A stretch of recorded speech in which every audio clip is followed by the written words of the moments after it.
The John Manley Cave Diving Tragedy.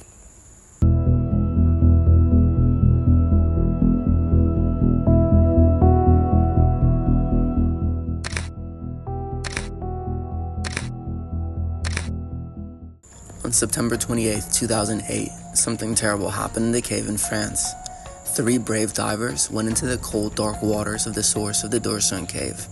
They were John Manley, John Volanthen, and Charles Reed Henry.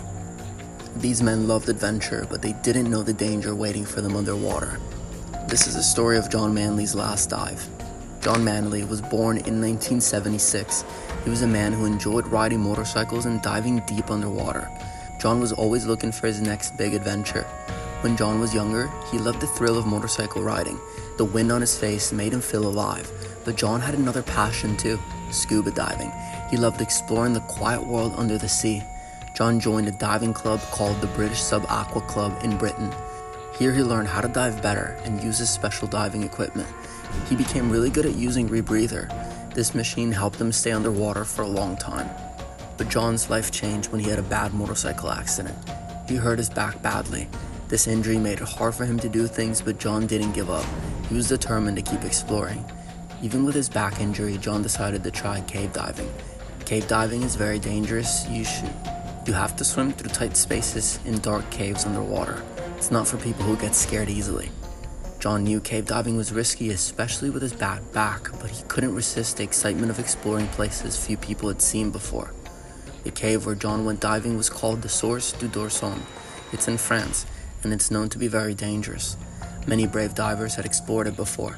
Some of them never came back. This cave has clear water that can fool you. It looks safe, but it's not. Inside there are narrow passages that suddenly open into big rooms. Then they get small again. It's easy to get lost or stuck. John Volanthen, a famous cave diver, had explored this cave before. He even set a world record there. John Manley and his friends knew all about the cave dive. John Manley and his friends knew all about the cave's dangers, but they still wanted to explore it. They thought that they were ready for the challenge. On the morning of their dive, John Manley and John Volanthen and Charles Reed Henry got their gear ready. They were excited, but also a bit nervous. They knew this wasn't going to be an easy dive. John Manley had a big piece of equipment called the rebreather. It helps divers breathe underwater for a long time, but it's also big and can be hard to move around in tight spaces.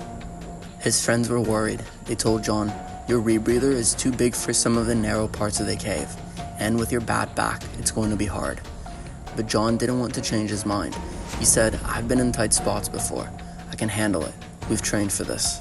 I'm not going to let anyone stop me. I'm not going to let anything stop me." His friends knew John was stubborn. They admired his bravery, but they were also worried about his safety. As they put on their diving suits and checked their air tanks one last time, they all felt determined. They were about to go on a journey that would test everything they knew about diving. The 3 friends stepped into the cold water of the cave. At first it was easy. They could swim side by side, but as they went deeper, the passages got narrower. John Manley was in the lead. His big rebreather made it hard for him to move in the tight spaces. Sometimes he had to twist his body in weird ways to fit through. His back was hurting, but he tried to ignore the pain.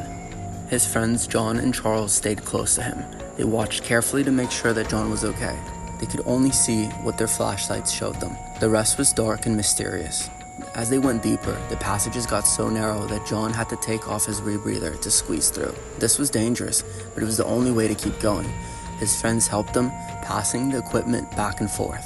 You could see on John's face that he was struggling. He looked focused, but also in pain. The deeper they went, the tighter the cave seemed to get. In some places, they could feel the rough walls of the cave on their shoulders. The water was very cold, and it made their bodies feel stiff. John was having trouble breathing. Each breath was a struggle against his own body and the tight space around him. Despite how hard it was, they kept going. They were excited to see parts of the cave that few people had ever seen, but they also knew that the further they went, the more dangerous it became. When they reached the hardest part of the dive, with the narrowest passages, they stopped for a moment. John looked at his friends without saying anything. They all agreed to keep going. They trusted each other and shared a love for adventure. Together they swam into the deepest part of the cave, ready to face whatever they found. But as they went deeper, things got even harder. The passages were so tight that John was really struggling with his big rebreather. He had to squeeze through gaps that were barely big enough for him. Then they came to a part of the cave that was so narrow that John couldn't fit through with his rebreather on. He made a big decision. He decided to take it off. This was very risky. The rebreather was what helped him breathe underwater for a long time. Without it, he only had the air in his backup tank. This meant that he had less time to stay underwater. John's friends helped him take off the rebreather. Then John tried to get through the tight space with just his backup air tank. It was really hard for John. His back was hurting a lot, and it was hard to move in the tight space. But he kept going. His friends encouraged him, and they all worked together as a team. As they kept swimming, something terrible happened. John's air tank suddenly came loose. Without his rebreather, and now without his air tank, John had no way to breathe underwater. John started to panic. He tried to grab his air tank, but it was hard in the dark, tight cave. His friends John and Charles rushed to help him, and they tried to put the air tank back on. But it was very difficult in such a small space. As the minutes passed, John was running out of air. He started to have trouble thinking clearly because his brain wasn't getting enough oxygen. This is called hypoxia, and it's very dangerous. John's friends watched helplessly as he struggled. They tried their best to help, but they couldn't fix the problem fast enough. In those scary moments deep in the dark cave, John Manley faced the biggest challenge of his life. His body and mind were pushed to their limits. He had always loved adventure and taking risks, but now he was in real danger. Sadly, John couldn't hold on any longer. The lack of oxygen was too much for his body to handle in the cold, dark water, far from the surface. John Manley's adventure came to a tragic end. His friends John and Charles were heartbroken.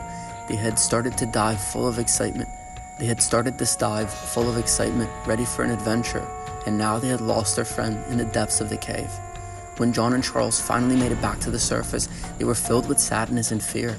They knew that they had to help right away and try to save John. They quickly told the local authorities and emergency services what had happened. They explained where John was in the cave and what had gone wrong. A rescue team came quickly. They were expert divers who knew how to handle emergencies in caves. John and Charles told them everything that they knew about the cave and where John was. The rescue team went into the cave, hoping to find John alive. But the cave was just as dangerous for them as it had been for John and his friends. They had to be very careful as they searched. Sadly, when the rescue team reached the place where John was last seen, they found that it was too late. They found John's body in the dark water. The rescue team carefully brought John's body back to the cave. It was a sad and difficult journey. John and Charles saw the rescue team come out of the water with their friend. They were devastated. The exciting adventure they had planned had ended up in tragedy. In the days after the accident, many people in the diving community were very sad. They all knew how dangerous cave diving could be, but it was still shocking to lose someone like this. John's family and friends got together to remember him. They talked about all the good times they had with John, all the adventures he'd been on, and how much he loved diving. John's story became a reminder to all divers about how dangerous cave diving can be. It showed how important it is to be careful and respect the power of nature, even when you're doing something you love. John Manley's tragic story reminded of the fine line between adventure and danger. John's passion for cave diving led him to push his limits, but it ultimately cost him his life. What if John had listened to his friends' concerns about his rebreather, or if he had chosen a less challenging cave given his back injury? Perhaps a different decision could have changed everything. This story serves as a sobering reminder of the importance of safety in extreme sports. It shows us that even experienced divers need to respect nature's power and know their own limits. If you found John's story compelling and want to hear more tales of adventure, triumph, and tragedy, please consider subscribing to our channel. Just click the subscribe button below. Please consider subscribing to our channel. Just click the subscribe button below. If you're fascinated by stories like John's, don't miss our next video. Another Griplin tale awaits us, and you won't want to miss it. Thank you.